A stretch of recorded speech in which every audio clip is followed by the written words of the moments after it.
College of California. Mama Nasira, she is the mother of three healthy children, and they're genius men. I guess you are what you eat. She's been married for over 40 years,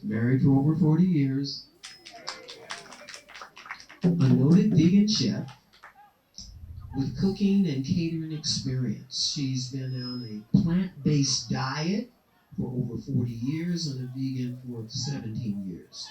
Now, many, including myself, consider her the best vegan chef in the world. So now thank you. We'll have another testimony. Can we have Zelio Pooh, please, sir?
the gift to the people. Behold my church and look at my steeple. See me in my need, oh, see me in my Father's seat. See me on the way to a new day, new day. There is a new world coming when we shall be free at last. In the names of our brothers and sisters who have risked their lives and those who have shed their blood so that we might be free, we pledge that their sacrifices shall not go in vain. A body without a head ain't no good. A tree without a roots, no, can't be wood. Us, we, together we shine. Doing your own thing ain't none of mine. Running in the streets made of concrete, no love will you find. Just hearts made of limestone. If we use our heads, we won't die in the land of the dead. If we use our heads, we won't die in the land of the dead. Because running in the streets made of concrete, no love will you find. Just hearts made of limestone. What you gonna do when the money runs out, baby? What you gonna do when the money runs out, baby? What you gonna do when the money runs out? Walking all around with your mouth open out. What you gonna do when the money runs out, baby? What you gonna do when the money runs out, baby? What you gonna do when the money runs out? Walking all around with your mouth open out. What you gonna do when the money runs out, baby? Okay, at this time, we've just had our affirmation. Hold on, go. Hold your sisters. Bulawaya, call on, go. Brothers again. Bulawaya,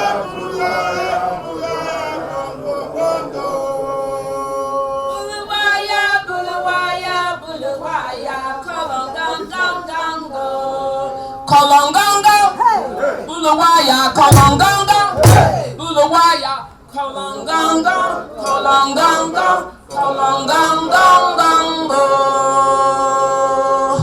That's a chant from the Congo that abort our growth and our development and us moving forward as a people.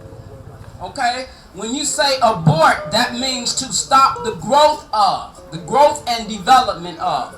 So we want to jump the fence of incarceration. Bulawaya. Now this next song is a unity chant, and everybody gonna have a part. The men gonna say, no, we're gonna have the women say this. Kings and queens, warriors and lovers. That's gonna be y'all part. But before y'all do y'all part, I want the men to say, I ain't gonna pick on the musicians, because we got men right out here. Okay? I want the men to say, with their deep man voice. We an African people.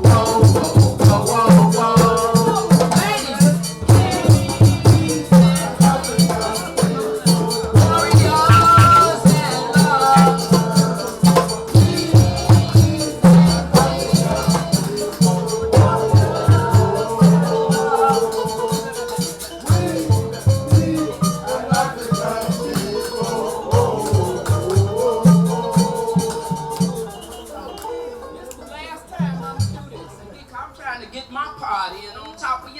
but y'all not holding down y'all part. Everyone must whoa, whoa, whoa, whoa, whoa, whoa.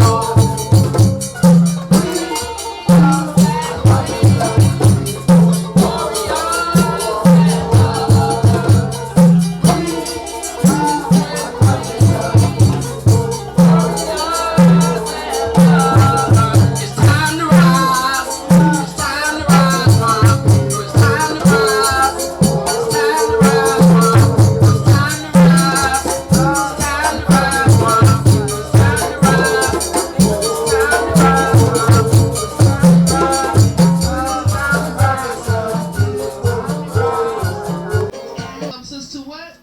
Get rid of pain, reduce inflammation, and also give you an opportunity to reduce weight if you like. So turmeric is really good. You can have it with your tea. She's just, I guess you call, it's only 3 of them. Call out the whole number. Okay, the first winner is.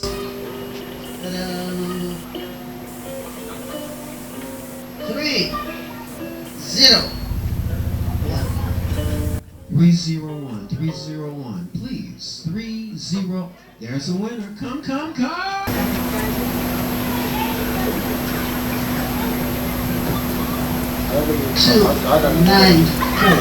294.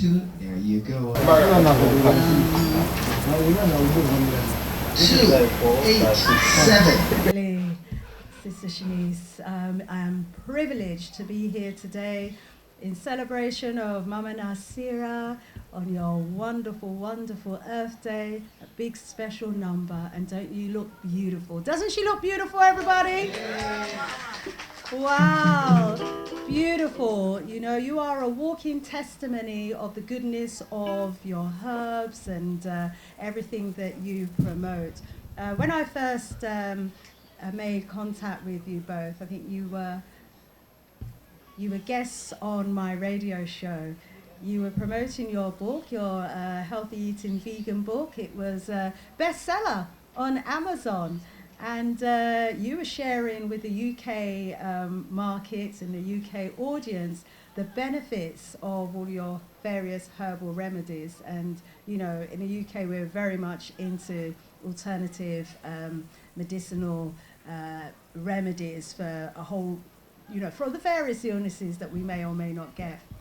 And so we welcomed you both, you and Dr. Joe, with open arms. And we were in communication, and then we met up here in the Gambia. And these are a powerful couple, a powerhouse couple, success couple.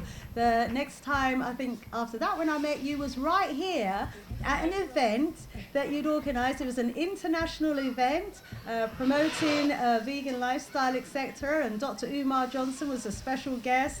It was a marvelous, wonderful, successful event. And, you know, you've continued to have a wonderful life here. I've followed your journey, training many Gambians in healthy cooking, lifestyle, because being healthy is a lifestyle. So, you know, if you want to get to 70 and be as healthy as Mama Nasira and Dr. Joe, you know what you need to do. So, you know, I'm honored to be here. Thank you so much for inviting me. And, yeah, may you enjoy many more decades of healthy living. Thank you. Thank you. Today I am very much happy to be in this gathering for these things that I'm going to say. I'm also happy to see some of my students here from the diaspora. By the way, I am Mr. Pui, a herbalist, and I am doing very well as far as herbalism is concerned in this country. Mama Nasira and Dr. Joe were my own neighbor in Kololi here to start with. They came in this country and they have chosen Gambia, not for anything, because of the tranquility and the environment that they found in this country. So when I met with them, we came together and I saw that they are very good people that are what to be in this country. Because one, they are helping us greatly to teach the students, boys and girls in this country on what healthy eating. In fact, most of the time now in this world, the most disease that kill most of these people is not even COVID or whatever, but it is just the healthy lifestyle that we are having in this country. Vegan, I told them we have once got a radio broadcasting program which I invited them. What was the topic? The topic was vegan, and in relation to Gambian diets and Gambian culture and Gambian ways of life.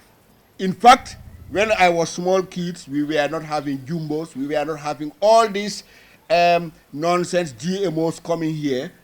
We were using our own real food, and that makes better. So for them, definitely they are doing very well. I am very much happy to grace this occasion because I have in fact included them in our TRAHAS. We have an organization called Traditional Healers Assembly of the Gambia, and because they are vegans, I also included them in that organization. So I am very much happy today, and I have a small present for you, and I would just like to show this is the Gambian coffee made by us. It would be surprise to most of you people, but on behalf of TRAHAS, my own organization, I have made this coffee from a plant called the Senna occidentalis, commonly known as coffee senna.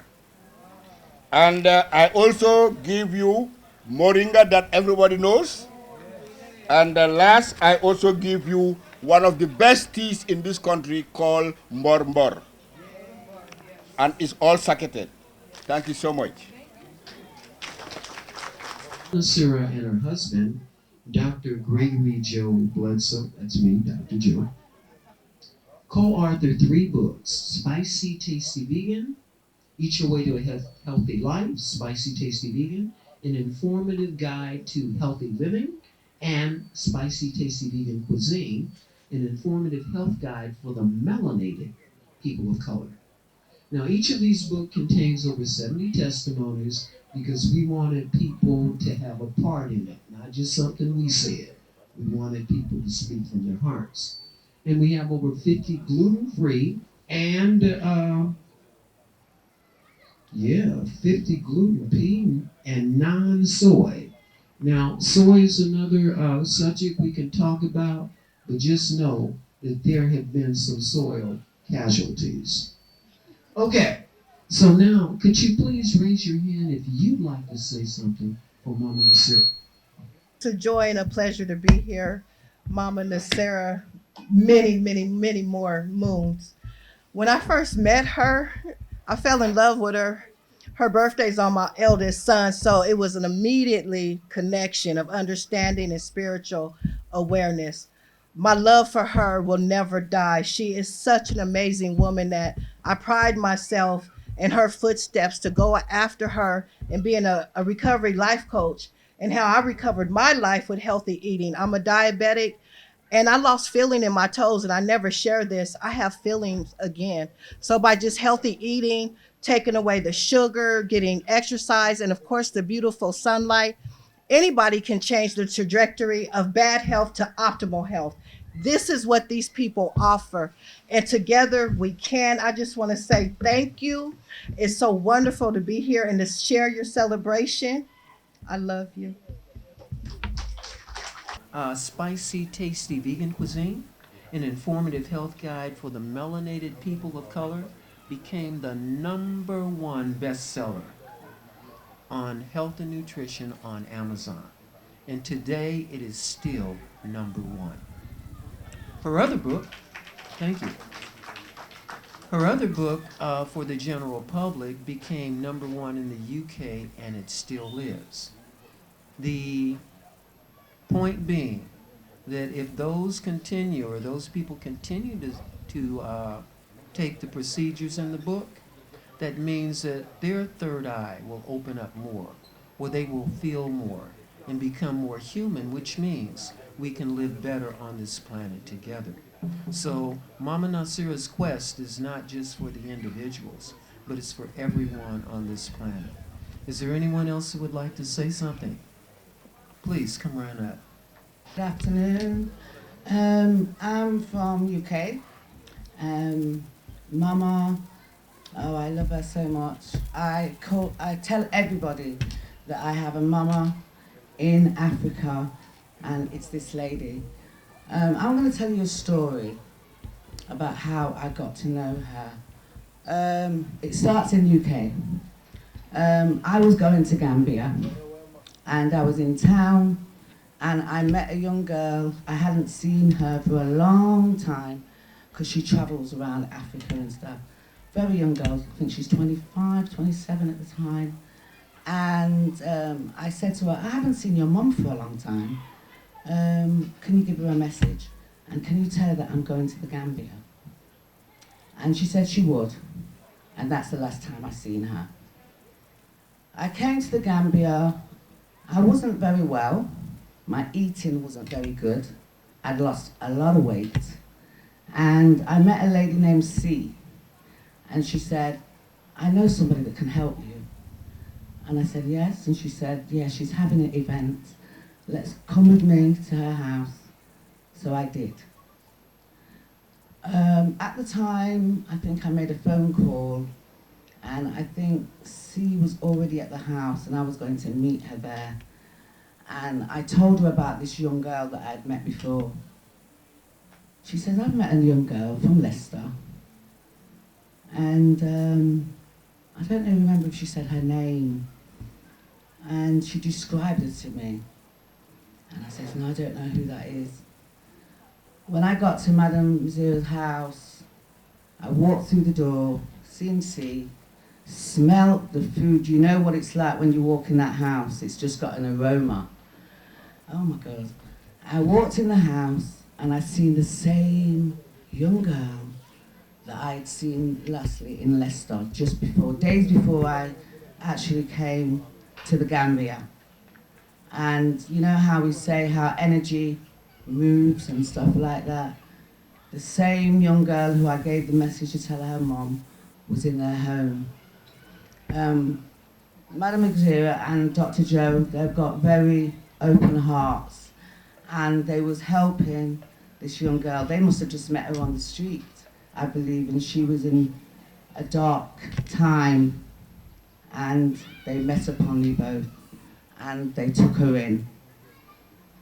And that is what I call true kindness, true love. Anyway, I'll get back to the house with the food. I had my first taste of her food, and I ate it all. I wasn't eating very well, like I said, but it felt like it was opening up my body. It was like tingling. So I went for a second helping, and then I went for a third. I went for a third helping of food. It was wonderful. And, you know, she had some wonderful staff, you know, that were there, that were training, and they'd done very well, because I ate it all. From since that day to this day, we're always in contact. I call her Mum. You know, she helped me with my own mother, because my mother was very, very, very poorly. She had a skin infection, really, really bad, and I thought I was going to lose her. And Mum again came in, and she helped. So yeah, I want to say I have so much admiration for you, Dr. Joe, you know, but my love for you, I always tell you, it's so true. You know, I've never met nobody like you here in the Gambia, and you will always be my mom. Love you.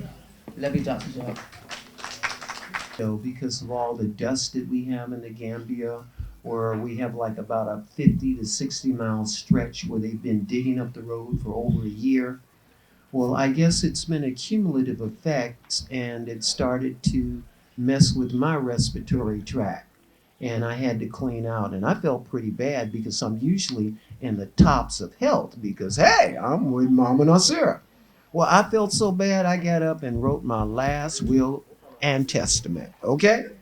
And after that, Mama said to me, well, what you doing? She said, you can't go nowhere. You can't leave me. This will be a mess. So I said, well, I guess that would be pretty selfish of me. And so now I'm back on the mend, and it's to that woman there. Give her a hand, please. Okay, we have another young man. I'm Eric. They call me Abraham here. That's the name that was given to me by many people, spiritual or not. But for the universe, I would just like to let you know that Mama Nasira and Dr. Joe are wonderful people. They have good energy, and what they are doing, it helps many people. It helped myself because I really don't eat too much food or eat people's food, but the things that they do and the food that they have and the concoctions that they make, the tonics, they heal you because they have healed me, and the bad things will come out, whether you like it or not. And I just appreciate her, I appreciate them, appreciate your energy, and nothing can keep me away. I'm like in cycle with them as far as communication. If I don't see them, I say, hey, I'm on my way there. And they say, hey, we was just thinking about you. But she's good people, and the husband is a great people, a great person, and Sheba is just good for them too. Happy birthday and many more, and thanks for letting us share this moment with you. I'm not a talker, but that's for you. Good afternoon, ladies and gentlemen. My name is Musa Mane. I am a student from University of the Gambia and also a student leader as Educational Research Minister. I want to congratulate and wish Mama Nazira a happy 70th birthday, and may God the Almighty bless her and grant her success in all her endeavors. The first time I meet these people, it was kind of a surprise. At their home, it wasn't welcoming much because the dog hasn't recognized me and was backing me, but they were able to tame the dog. I met them as a student leader. I sat and discussed with them when I went to their house. During the discussion, I understand these people are well equipped with knowledge that the student of University of the Gambia will be in need of to help them change the way they think and the way they take food and the kind of food that they take. After discussion with them, we arranged a day, identified a day, we organized a seminar, and they were so generous that they were able to come up with a food that could feed more than 300 students at the university.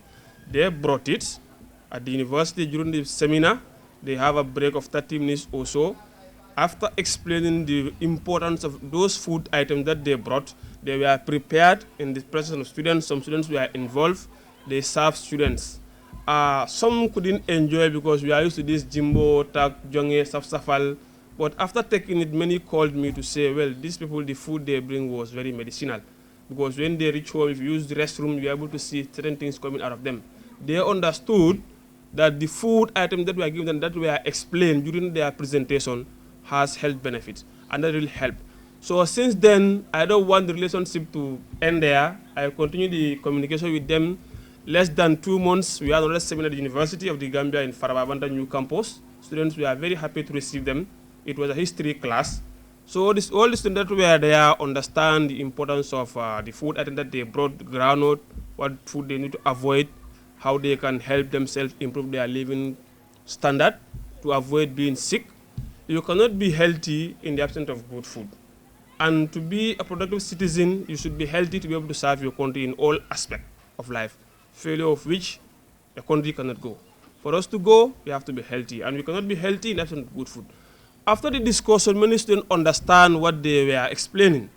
They took their WhatsApp numbers to discuss with students, and they were very, very happy and willing to work with them. They are going to create a WhatsApp platform where they'll be teaching students on how to work on quality food and good food to avoid food that are going to be toxic to their body. I want to thank them for that. And I also want to ensure that relationship continue with them. Even if I graduate from university, I'll connect them to student leaders that will ensure it become an annual thing. We are now working on probably next semester, we are going to have a kind of a food festival where they'll be invited. They are going to prepare locally made food or food that they know are of good quality that are going to help improve the health life of university students so that the message will spread in the country. When they are finished university, they'll go back to their families in different communities and share the experience there. The next project we're going to have, I'm already in negotiation with the Gambia College, so we arrange a day, students who are doing home science in the Gambia College, who are going to be teaching home science in Gambian schools, and those who are doing catering will have a seminar with you so that they understand some of the things that we eat, how toxic they are to our body, how they can be avoidable, and some of the good food or good items we have that they don't know so that they will know and make best of them. I want to thank you for that, and then may you live long and God bless you in all your endeavors. Thank you all for your kind attention. It's filled with comedy, okay? When I met this woman, she was beautiful. She had a new car, and she had a good job. All those things that tend to make a man say, ha ha, let me check this out. And then I found out she was a vegan. Can you imagine that? I knew that all my years where I would pick up trash and help old ladies across the street and help people with their dogs and being an ex-Boy Scout, it paid off. When I went to this woman's house, the years that my mother taught me how to wash dishes and mop and sweep and wash clothes, it paid off. She saw me as a worthy man, and I was very happy because I come from a family of 10. So if you have 10 people in your family, you know when it comes to dishes, it's a whole lot of them because you got cousins, you got friends, and everybody keep bringing them in, but you do have time to yourself, okay? But through my years of training, I was brought to this space and place where I met a lady who enjoyed my music and cooked really, really good. And I decided that I would help her. She had a lot of people that wanted her food because she would cater. And I said, you know how we men are. Well, you know, we should start a cooking class. It's just like if you teach a person how to cook, you know, or fish, they can fish on and you don't have to get the fish for them. Well, I betted on the wrong horse. After the classes started, we had more and more people that wanted to eat our food. We couldn't keep up. So I said, okay, Mama, let's retire and let's write our cookbook, Eat Your Way to a Happy Life. Well, that started off as maybe a month or so because we said we'd be off the grid and we'll be back on. But it took 27 months. No television, no doorbell. And our motivation was that our people in America were dying. And you guys know the story about the water. You know about the air. You know about the food. You know about the microplastics. I don't have to tell you about that. But Mom and I felt that if we come to Africa, to where there's genius, to where there's creativity, and also natural resources, if we can help them to become more conscious, then we can help everyone in the world. And so Mama Nasira started first with 1-2 people cooking, and then she said, I'm going to turn this into an institute. And as you know, she has done that. She's given out over 40 certificates in 7 years. And one of the things that we ask them to do, what we teach you, you must share. That's part of us overcoming our programming, our brainwashing, and that is to share, because it still works the same. The more you give, the more you receive.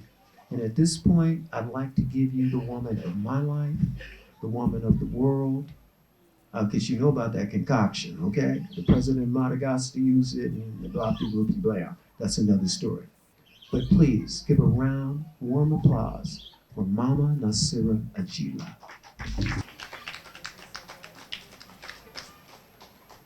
Welcome. I want to thank everyone for coming out and celebrating this special occasion. I mean, from my heart, I heard some wonderful things, and I give thanks for it. It's all good. I have been cooking all my life. I was the first of 6 children, and my mother was disabled she had polio, and she didn't have the strength to do all the things that a lot of the women were able to do. So I was that person that did all of the things, helping her with the children at the age of 6, 7, 8. I carried babies on my side. It's probably the reason why I'm challenged with knees and hips and sciatica. But it's all good because I also learned that you can always fix those things. And I came up when my mom didn't work, but she cooked really good soul food. And you know, those black eyed peas and cornbread. They even had good ham hocks and roast beefs every Sunday, sweet potato pies and macaroni and cheese. I mean, we had it, and I'm grateful for that. We also had our own home in the Fillmore. I'm from San Francisco. The Fillmore, which is the Harlem of San Francisco. And I was grateful to live in a community where there was blacks that was coming in from the South during the 40s and 50s. And I'm telling you, those people were together. I mean, I wouldn't be here 70 years if it wasn't because I had that experience of models, you know, real fathers that were in the homes and they worked, they took care of their wives and children. But as I grew older, my mother said, I know you won't have any children. Why? Because I helped raise the last 3 children. So I go off to college at the age of 17. I finished high school early, and I was very excited. I put the cooking aside and all that, party, dance. I worked in the medical field as a medical lab tech, drawing blood. And after a year of that, well, I drew a patient's blood, and before I drew the blood, she was somewhat acting like she was squeamish or afraid. And I was 19, and I wasn't thinking about where I better protect myself. But she said she was okay, but she wasn't. So when I had gone in to draw the blood, and I came out, she jumped, and the needle stuck me. And that was the end of my whole career of eating whatever, like some people can eat when they're 40s and 50s, and I had to stop. By the time I was 20, I was in the kitchen. The cooking was just a part of my school and work, and I could never give that up. I had to pack my lunches, bring my food. Before the microwaves were around in 73, 74, we had an oven in the laboratory. I used to heat up my black-eyed peas and my cornbread and all of that. And to go on with that experience, I also had opportunities to meet a lot of Native American men in San Francisco. And the one thing that I had going was the fact that I cooked. So they would always want to come to my house and eat. Friends would come and eat, and I was experimenting, you know, making all these foods. I gave up my roommates, and I decided I wanted to live alone. And that's when I had all these cookbooks that my great aunts, who were cooks too, then when they made their transitions, I got the books. So I had an opportunity to start at the age of 21, 22, preparing food, keeping up with all the things, and also sharing with people. Later, I married, and I had 3 sons. And the one good thing about them, they're very strong and healthy because I prepared food for them on a daily basis. And only occasionally we would go to McDonald's and, you know, what are those places we used to go to? There was a place called Munchies. Hamburgers were 12 cents. Now, you know they were really trying to get us in a loop there. 12 cents for hamburgers. And when you ate those things, your body could feel a certain way. It wasn't natural. But anyway, fast forward, I've gone on and raised my children. I didn't travel very much because it was financially challenging.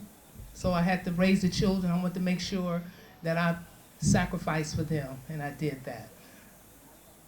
After they grew up, I returned to college, and I finished my degree in library technology and to go on into humanities with the emphasis on computer science. By the time I was 50, I gave that up. Also, on the side, I prepared a lot of healthy foods for a lot of my friends that were going through health challenges. You know, there's diabetes, high blood pressure. Some were having respiratory condition. So I helped them all. And yeah. And now, 7 years later, 7 years ago, I'm in the Gambia. And when I came here, I was preparing food for myself because I didn't know anyone.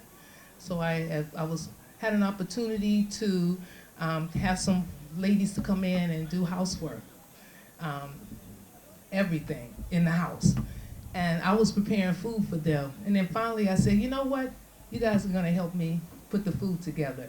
And that's what we've been doing here in the Gambia for 7 years, putting food together, inviting people to check out the food. And the food is medicine, by the way. It's healing. It helps you to reduce the weight if you care to stay on that lifestyle. But anyway, it's been a journey. It has been a journey, and it's wonderful that I had a lot of good friends, you know, that supported me, and along with my husband. So, is there anything else I want to embark upon, knowing that here in the Gambia, we have had some wonderful people to help us to get where we are today. So I want to thank you so much for coming out and sharing with me, you know, filling my heart with all this love and support. And number one, I think we should continue to have unity, continue to come together. Even though you may have a feeling of someone, it's okay. I think we should overcome, you know, our own challenges. I had to this morning tell myself that I'm letting go all of the negative, and I want to start anew. This is what 70 is about. My mom didn't make it. She passed on at 66, and my dad 63.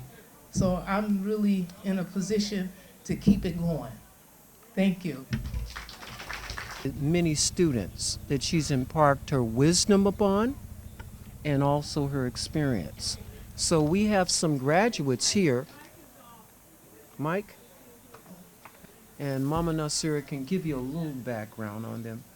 The first one to receive the completion of advanced level chef at Spicy Tasty Vegan Institute. This day, the 4th of January, 2024 in Gambia, is Yassine Traoré. Please, Yassine. Give her a hand, please. This girl makes some, oh my God, some of the things she, have mercy. Nasir, you can talk about it. Yassine.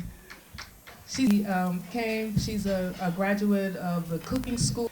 Mariama has been with us over 2.5 years, and she's a higher achiever. Can see so many things that a lot of us cannot see, but she's very deep. Experience in itself. Her and her husband are phenomenal people. You learn so much from them.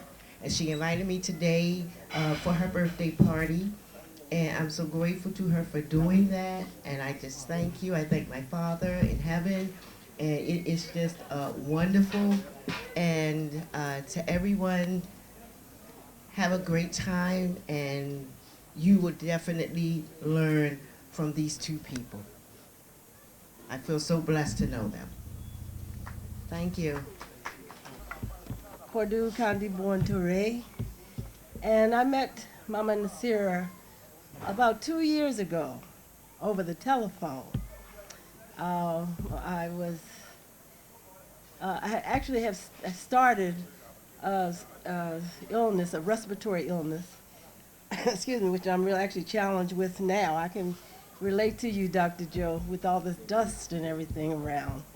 But I called, I have a friend, we have a mutual friend, Jalika Jata in Gunjur, and she said, oh, you know, you need to call Mama Nasira. I have this book, and this book is something that could probably help you, but maybe, you know, you need to talk to her. So I called Mama Nasira, and we talked, and we talked, and we talked. I had never met her or seen her. We literally talked for about an hour.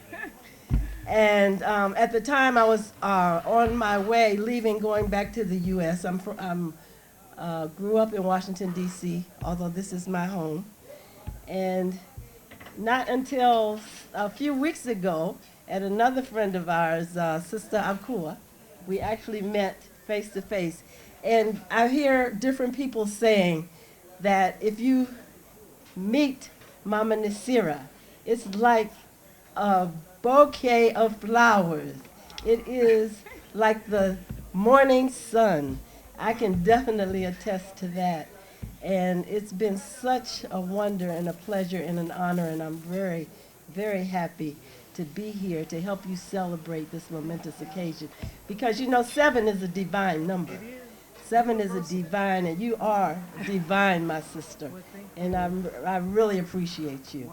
Yes, I really appreciate you. Thank you. Thank you so much. Thank you.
congratulations and happy birthday.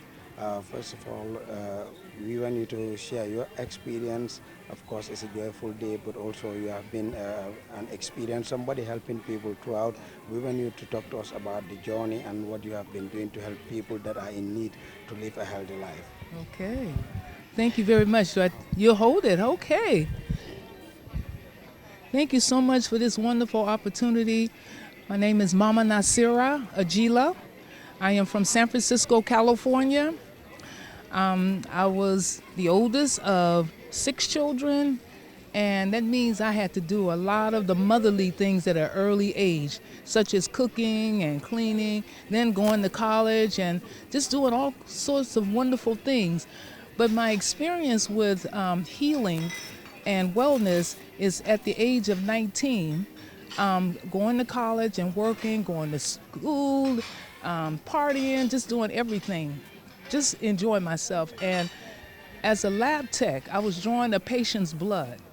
And I got stuck with that needle after I drew her blood because she jumped. And after that, I became very ill because of all of the processing food. My liver was damaged. My stool was dark.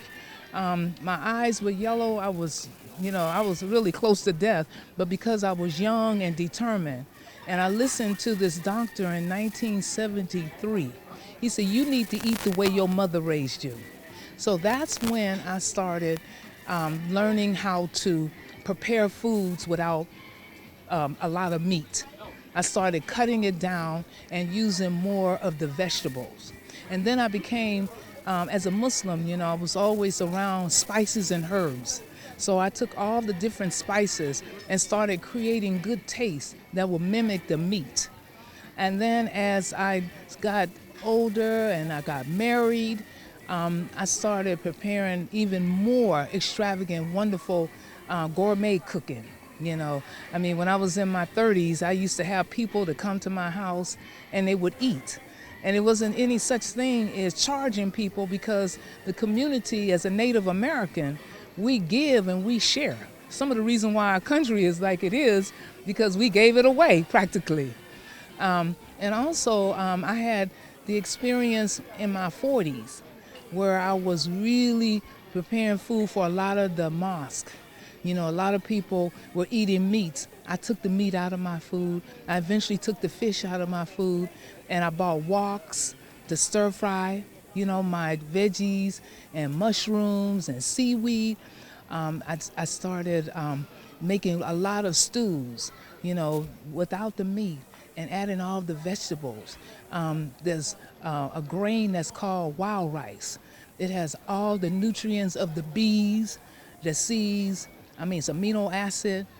It also helps to reduce the weight. These are the things that we have to learn about. I think as you continue to live, you learn. I also helped some of my friends when they were in their 50s. They started having a lot of sicknesses. So I started making drinks, the one that I made a few days ago. And I did it a lot, when people were sick with COVID sicknesses, to try to help them to reduce a lot of the sickness because the environment has changed. And that's why we're getting sick. In my childhood, we didn't drink a whole lot of water. The water was just there. We would drink, but because of the climate change, we have to drink more water. We have to eat more plant-based. We have to cut back on the acidics, foods that have acid of sugars and starches such as the flours, especially if it's white flour, white bread, white sugar, a lot of salt. The salt that's table salt. It's not healthy for us. So I, just have been in a position where people depend on me with the healing. So my drink, I take the pineapple skins and I put it in a big pot of water. And I take the skins of the papaya, the mango, garlic, onions. I put red onions in there. And then I add since I'm in the Gambia has really good superfoods like baobab, moringa. I even put neem in there. I don't really know what I'm doing. I just know that the doctors, when they make these pills,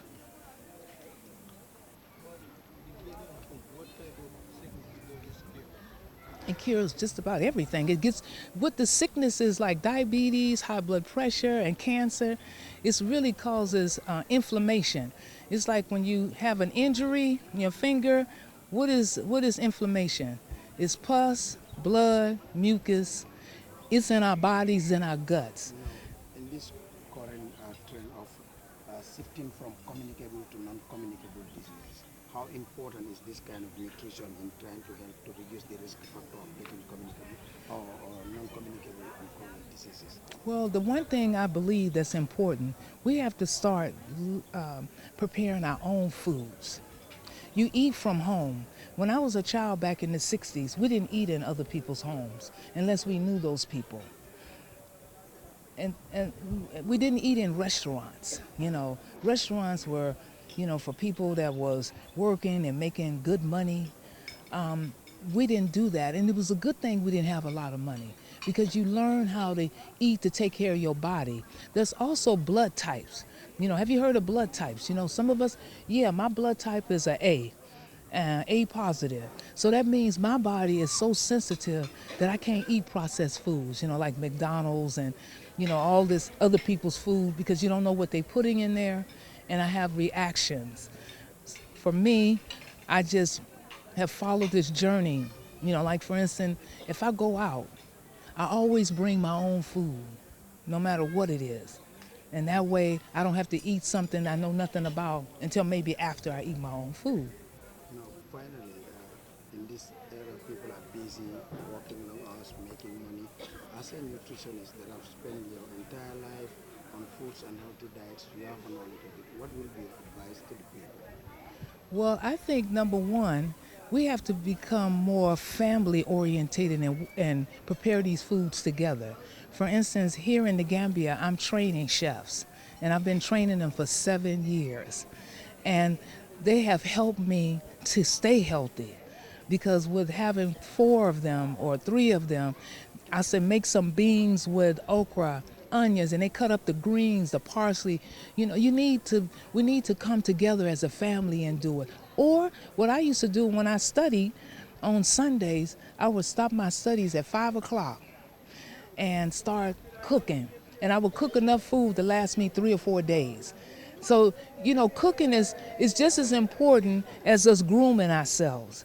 You know, you can't just go out into the world and make money and all of this and not have your plan for your eating. That's what I say. You never leave home without your own food, even if it's just a bread and some peanut butter. That's your food that you put together. Or whatever you eat at nighttime, you know, you can always use it for the next day. Yes. Thank you. Thank you so much.